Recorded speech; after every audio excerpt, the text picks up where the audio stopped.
Price the lord Jesus. ಪ್ರೀತಿಯುಳ್ಳ ದೇವಜನರೇ, ಈ ವಾಕ್ಯಗಳನ್ನು ಓದುವಂಥವರು, ಕೇಳುವಂಥವರು, ಈ ಮಾತುಗಳಂತೆ ಕೈಕೊಂಡು ನಡೆಯುವಂಥವರು ಧನ್ಯರು. ಕೀರ್ತನೆಗಳು 99, ಸಾಮ್ 99. ಯೆಹೋವ ರಾಜನ ಪವಿತ್ರತೆಯನ್ನು ಕೊಂಡಾಡುವುದು.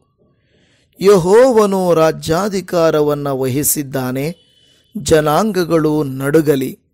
ಕೆರೂಬಿಯರ ಮಧ್ಯದಲ್ಲಿ ಆಸೀನನಾಗಿರುವಾತನು ಆಳುತ್ತಾನೆ, ಭೂಮಿಯು ಕಂಪಿಸಲಿ. ಚೀಯೋನಿನಲ್ಲಿರುವ ಯೆಹೋವನು ದೊಡ್ಡವನು, ಆತನು ಎಲ್ಲ ಜನಾಂಗಗಳಲ್ಲಿ ಮಹೋನ್ನತನು.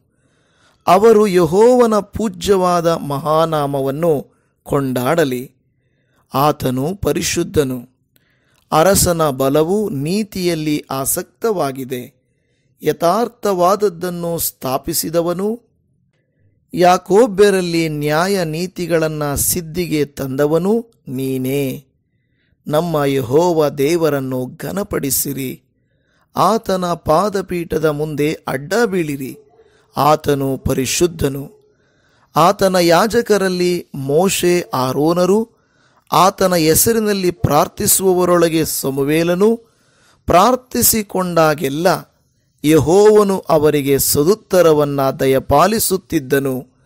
ಆತನು ಮೇಘಸ್ತಂಭದಲ್ಲಿದ್ದು ಅವರೊಡನೆ ಮಾತನಾಡುತ್ತಿದ್ದನು. ಅವರು ಆತನ ವಿಧಿ ನಿಯಮಗಳನ್ನು ಕೈಕೊಂಡವರು. ನಮ್ಮ ಯೆಹೋವ ದೇವರು ಅವರಿಗೆ ಉತ್ತರ ಕೊಟ್ಟವನು ನೀನೇ. ನೀನು ದುಷ್ಕೃತ್ಯಗಳಿಗಾಗಿ ಅವರನ್ನು ದಂಡಿಸುತ್ತಿದ್ದರೂ ಕ್ಷಮಿಸುವ ದೇವರಾಗಿದ್ದಿ. ನಮ್ಮ ಯೆಹೋವ ದೇವರನ್ನು ಘನಪಡಿಸಿರಿ.